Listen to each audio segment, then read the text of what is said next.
बड़े हर्षित हैं। तो मंथरा ने पूछा कि भाई ये क्या हो रहा है। तो बताया कि राम जी राजा बनेंगे। राम जी के राज्य अभिषेक की बात सुन करके बड़ी बड़ी उसासे भरने लगी। एक पंडित जी के पास जाकर के कहती है पत्रा खोलो महाराज। अब पत्रा खोल करके देखो क्या सच में राम जी सुबह राजा बन जाएंगे। चक्रधर नाम के पंडित जी हैं। वो कहते हैं अभी कुछ शेष रह गया है क्या। बोले नहीं आप तो दक्षिणा ले लो, पत्रा खोलो बताओ राम जी राजा बनेंगे कि भरत जी राजा बनेंगे।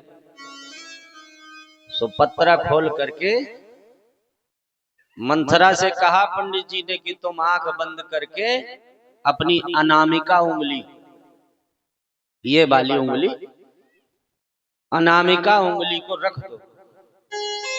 तो जब उसने उंगली रखी तो वो राम की जगह भरत जी के नाम पे पढ़ने लगी। एक आध बार तो पंडित जी को लगा कि ये जानबूझ के आधर रही है, तो जोर से आंखें बंद करा दी। लेकिन जब बार बार उंगली भरत जी के नाम पे ही पड़े तो पंडित जी को भी शंका हो गई, ये पता नहीं रात में क्या होगा। राजा तो रामई जी को बनना चाहिए, घोषणा हो गई है, और हमारा पत्र तो बता नहीं रहा है। और ज्यादा दक्षिणा दे दी मंथरा ने। बोले महाराज ये वाली बात अब मत किसी को बताना। और चुपचाप महारानी कैकेयी के भवन में पहुंची। जोर जोर से रोने लगी। महारानी कैकेयी ने पूछा क्या हुआ, शत्रुघ्न तो है नहीं, क्या लक्ष्मण ने कोई सिखावन दे दी, डांट दिया क्या। तू तो हमारी प्यारी दासी है, हमें बता क्या बात है, क्यों दुखी है। सब लोग हर्ष में हैं, तू रो रही है, ऐसा अच्छा थोड़ी लगता है। तो बहुत प्रकार से बहकाने लगी मंथरा। कहती है हम हर्ष में क्यों रहे, हर्ष में रहना है तो महारानी कौशल्या रहे, जिसका बेटा राम राजा बनेगा। मंथरा के मुख से जब ये बात सुनी तो आज पहली बार ही तो किसी ने बताया। कैकेयी को तो मालूम था नहीं कि राम जी प्रातः काल राजा बने। अब मंथरा के मुख से सुना तो अपने गले का हार निकाल के मंथरा को दे दिया। कहती है तूने ये बहुत अच्छा समाचार दिया, बेटा राम अपनी माँ कौशल्या से ज्यादा मुझे प्रेम करते हैं, और मैं भी बेटा राम को भरत से ज्यादा प्रेम करती हूँ। मैंने कई बार परीक्षा करके देखा, तो ये तो बहुत शुभ समाचार है। कौशल्या हमारी भले ही सगी बहन नहीं है, पर प्रेम सगी बहन से ज्यादा करती है। तो वो और जोर जोर से रोने लगी। महारानी कैकेयी को लगा कि ये तो अपशगुन कर रही है, माला भी तोड़ के फेंक दिया। कहती है ये हार आप ही को शोभा दे, मैं लालचिन थोड़ी हूं, तुम्हारे हीरे मोती के हार के लिए थोड़ी रो रही हूं। अरे जब तुम्हारा विवाह हुआ था तभी मैं तुम्हारे साथ आ गई थी, तुम्हारा बुरा तो मैं सपने में सोच नहीं सकती, देख नहीं सकती।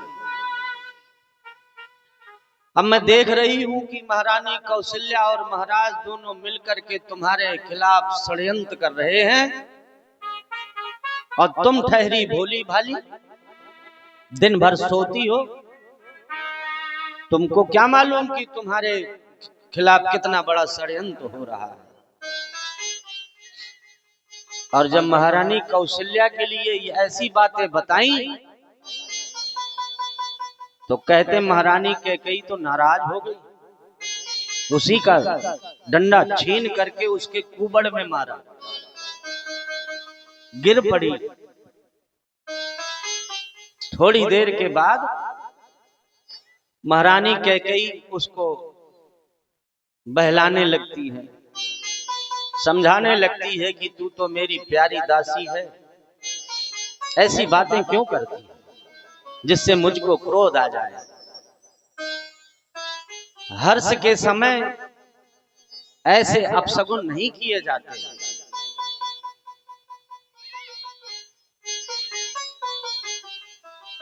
ये जो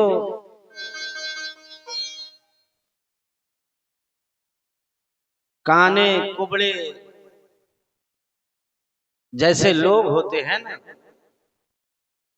तो ये बड़े कुटिल होते हैं, बुरी चाल वाले ज्यादा होते हैं। और उनमें से कोई दासी हो वो तो फिर ज्यादा ही हो गई। अब मुस्कुरा भी रही है कैकेयी, हंसती भी जा रही है और भला बुरा भी कहती जा रही है कि नाराज ना हो जाए हमारी दासी। अब तो मंथरा उस दंड को उठा करके अपने सर में मारने लगती है, कहती है ये हमारा सर फोड़ने लायक है, मैं मर जाऊं। ये जो अभागा सर है ये आज फूट ही जाने दो, भला कहते में भी बुरा लग रहा है। मैं तो तुम्हारे भले के लिए ही कह रही हूं। मैंने बेटा भरत को बचपन से खिलाया है अपनी गोद में, उसका बुरा तो होते देख नहीं सकती। कल को राम राजा बन जाएगा तो भरत जी को बंदी बना के जेल में डाल देंगे, और तुमको तो दासी बना के कौशल्या जिंदगी भर अपनी सेवा करवाएगी। तुमको याद नहीं है कद्रु विनिता, कश्यप की 2 पत्नियां थी।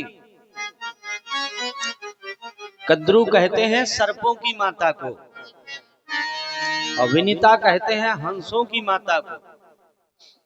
दोनों सगी बहनें एक ही ऋषि को ब्याही। दोनों में वार्तालाप होने लगा कि सूरज के रथ में जो घोड़े हैं विनिता कहे सफेद हैं, और कद्रु कहने लगी सफेद नहीं वो तो काले हैं। सच में घोड़े तो सफेद ही थे, लेकिन दोनों में वाद विवाद हो गया। कद्रु कहती है कि यदि घोड़े सफेद हुए तो जिंदगी भर मैं तुम्हारी सेवा करूंगी दासी बनके। अभिनीता कहने लगी कि ठीक है, अगर घोड़े सफेद ना हुए काले हुए तो जिंदगी भर मैं तुम्हारी दासी बनके सेवा करूंगी। जब कद्रु को पता चला कि घोड़े तो सफेद हैं तो वो तो दुखी हो गई। तो उसके पुत्रों ने पूछा, काले बिसैले नाग, उन्होंने पूछा कि माता तुम दुखी क्यों हो। जब सारी बात बताई तो पुत्र कहने लगे माता रो मत, कल प्रातः काल जैसे ही रथ निकले तो घोड़ों के शरीर में हम इतने सारे सर्प लिपट जाएंगे कि सफेद भी काले दिखाई देंगे। और ऐसा ही किया, छल कर दिया। तो मंथरा कहती जैसे छल वहां पे हुआ था ऐसे ही छल तुम्हारे साथ हो रहा है।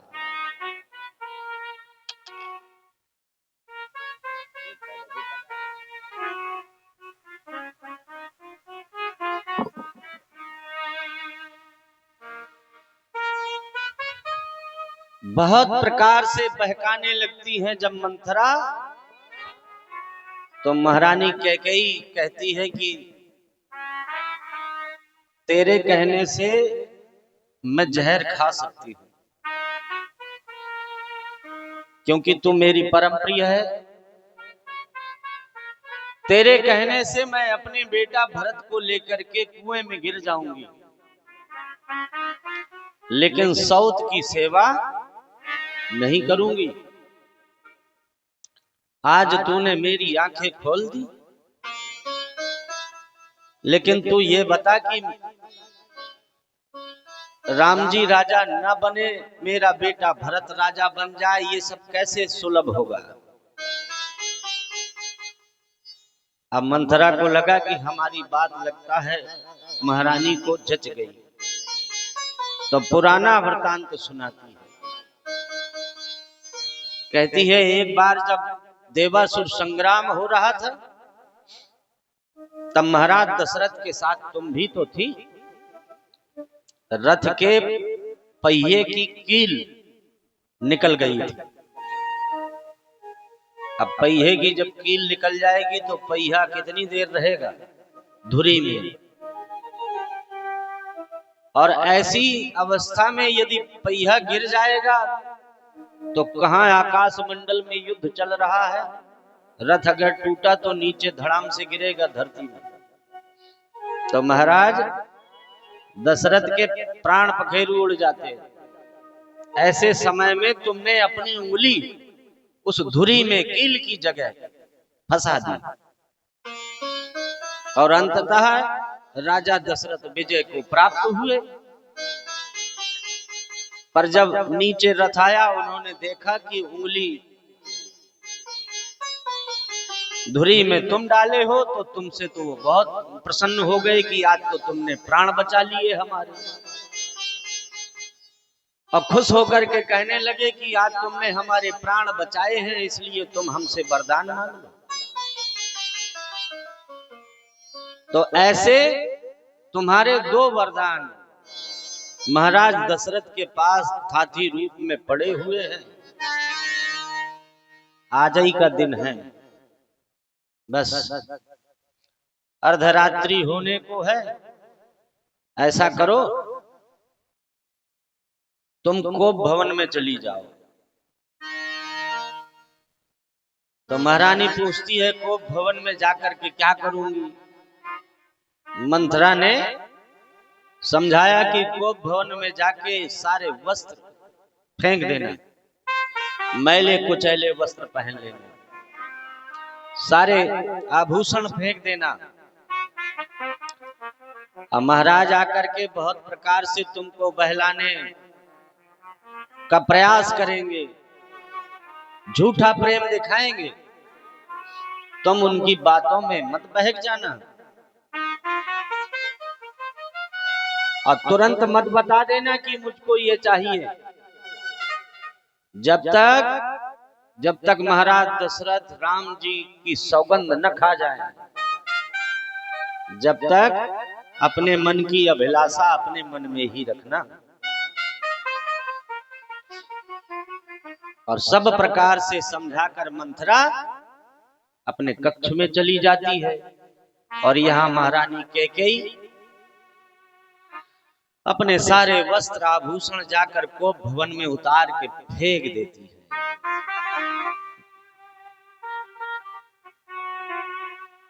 महाराज दशरथ मंत्री आदि से मंत्रणा बना के भीतर रनिवास में प्रवेश करते हैं। तो सोचते जा रहे हैं कि पहले किस रानी को बताऊं, कौशल्या को बताऊं कि सुमित्रा को बताऊं। तो विचार बनाया कि महारानी कैकेयी को हम बहुत प्रेम करते हैं, और महारानी कैकेयी भी राम जी को बहुत प्रेम करती हैं, इसलिए महारानी कैकेयी को बताना चाहिए।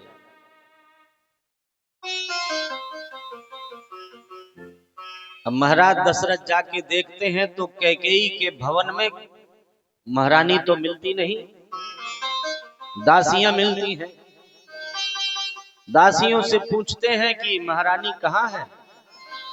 तो दासियों ने बता दिया कि महारानी आज बहुत क्रोध में है, कोप भवन में है। जब कोप भवन का जैसे ही नाम सुना तो जैसे जैसे महाराज दशरथ के पैरों के नीचे की जमीन खिसक गई। ऐसा क्या अपराध हो गया हमसे? हम तो राजकाज में इतने लीन हो जाते हैं कि भीतर रनिवास की बातें हम तक पहुंच ही नहीं पाती। एक एक पैर बढ़ाकर उस कक्ष तक पहुंचते हैं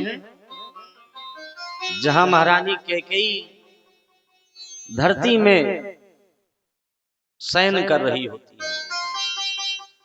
मैले कुचैले काले काले वस्त्र पहनकर सारे वस्त्र आभूषणों को फेंक देती है,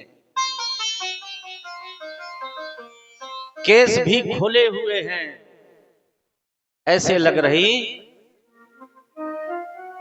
जैसे जैसे कोई विषैली नागिन जोर जोर से फुंकार मार रही हो।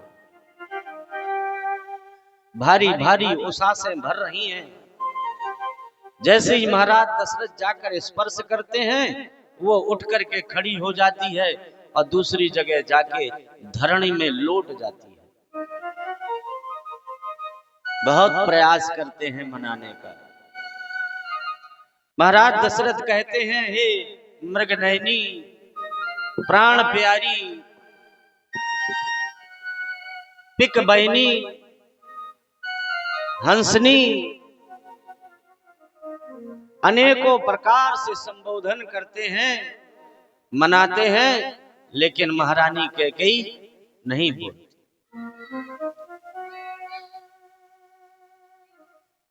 बाद में कहने लगी कि वहीं क्यों नहीं चले जाते? कहां? मेरी सौत के पास, जिससे पूछ करके तुम उसके बेटा को राजा बना रहे हो। महाराज दशरथ कहते हैं, तो क्या तुमको पता चल गया? तो महारानी कैकेयी कहती, हाँ, हमको बताएगा भी कौन? बातें तो सारी कौशल्या के ही कक्ष में होती होंगी। महाराज दशरथ कहते हैं, कौशल्या को भी अभी तक कुछ पता नहीं है। अभी भीतर महलों में तो ये सब बात है ही नहीं। मंत्रणा बना रहे थे राज दरबार में, गुरुजी से पूछा तो उन्होंने कह दिया कि कल ही राज तिलक कर दो, तभी मंगल है। जब राम जी को राजा बनाए तो हमको भी लग रहा था कि क्यों देर करें, कल ही बना दें। पर अच्छा रहा, कम से कम तुमको किसी और ने बता दिया, तो तुमको तो प्रसन्नता होनी चाहिए। फिर तुम दुखी क्यों हो, क्रोध में क्यों हो? यदि तुमको किसी ने कुछ कहा हो तो हमें बताओ, हम उसकी जिह्वा कटवा देंगे। तुम चाहो तो प्रातः काल होते ही उसको मृत्यु दंड दे देंगे, मार देंगे।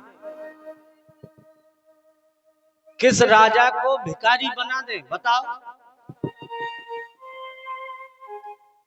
और किस भिखारी को राजा के पद में बिठा दे? तुम तो जानती ही हो कि संसार में सबसे ज्यादा यदि कोई हमें प्रिय है तो तुम।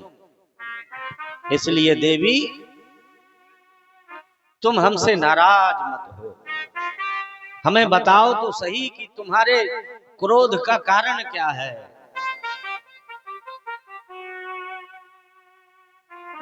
तुमको कुछ चाहिए तो मांग लो। तो जब मांगने की बात आई तो महारानी कैकेयी कहने लगी, मांग मांग तुम कहो, पिय कबहू देहु न लेहु। मांग कहे वरदान दुई, तेउ पावत संदेह। सदा कहते रहते हैं कि मांग लो मांग लो। क्या मांग लें, अभी तो पिछले ही 2 पूरे नहीं कर पाए। महाराज को याद आ गया कि मैंने इनको 2 वरदान देने के लिए कहा था और सच में आज तक नहीं दे पाए। क्यों? क्योंकि आज तक मांगे ही नहीं, न तुमने मांगे न हमने दिए। अब हमारा ठहरा भोला स्वभाव राजकाज के काम में इतने व्यस्त हो जाते हैं कि हम भूल गए। लेकिन तुम्हारी खुशी के लिए तुम 2 की बात करती हो, तुम 4 मांग लो, मना थोड़ी किए हैं। तो महारानी कैकेयी कहती है नहीं, हमें तो हमारे केवल 2 ही चाहिए।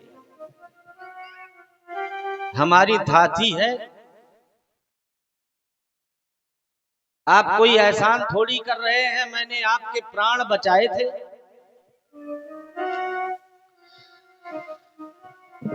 महाराज दशरथ कहते हैं तुम प्रसन्न हो जाओ, भले ही 2 की जगह 4 मांग लो, बताओ तो सही कि तुम्हें चाहिए क्या। तो कहती हैं ऐसे नहीं मांगो। तो फिर कैसे मांगो? बोले वचन दो आप। कैसा वचन चाहिए? बोले राम जी की सौगंध खा जाओ। अब जब राम जी की सौगंध की बात आई तो हृदय कांप गया। पर मां है राम की, भला ऐसा क्या मांगेगी। महाराज दशरथ ने भी विचार किया कि चलो इसके सामने राम जी की सौगंध खा ही लेते हैं, क्योंकि इसकी प्रसन्नता में ही हमारी प्रसन्नता है। देवी मैं सौगंध खा के कहता हूं राम की, तुम्हारे मांगे हुए वचनों को पूर्ण करूंगा, बदलूंगा नहीं। तब थोड़ा सा संतुष्ट हो गई महारानी कैकेयी। महाराज दशरथ वहां से एक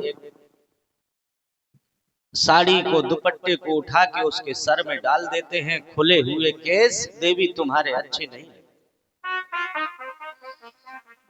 बिना वस्त्र आभूषण के तुम बिल्कुल ऐसे लग रही हो जैसे कोई काटने को दौड़ रही हो। बताओ तुम्हें क्या चाहिए, तुम्हारा पहला वरदान क्या है। तो महारानी कैकेयी कहती ये जो राम जी राजा बन रहे हैं ना प्रातः काल, तो राजा राम जी न बने। दशरथ जी पूछते तो फिर कौन बने। बोले मेरा बेटा भरत। दशरथ जी कहते हैं मेरे लिए तो राम और भरत दोनों एक जैसे हैं। मैंने तो सबसे सलाह ली थी, सभी लोग चाहते थे कि राम बड़ा है, सूर्यवंश की ऐसी रीति है कि बड़ा भाई ही स्वामी होता है। पर तुम यदि ऐसा चाहती हो कि राजा राम नहीं भरत हो जाए, तो ये वचन हमने तुमको दिया। प्रातः काल होते ही हम घोषणा कर देंगे। ये तो बिल्कुल सच मानो कि राम जी की तो इच्छा है ही नहीं राजा बनने की, वो तो हम ही लोग जबरदस्ती उसको बेचारे को राजा बना रहे हैं। उसको तो बेचारे को मालूम ही नहीं है, और वो भी प्रसन्न हो जाएगा जब उसको ये बात पता चलेगी कि राजा मैं नहीं, मेरा छोटा भाई भरत बन रहा है। ये वरदान तो हमने तुम्हें दिया। अब दूसरा वरदान मांगने को कहा तो हाथ जोड़ के कैकेयी कहने लगी कि मेरा मनोरथ खाली न करना महाराज, एक बार और विचार कर लो।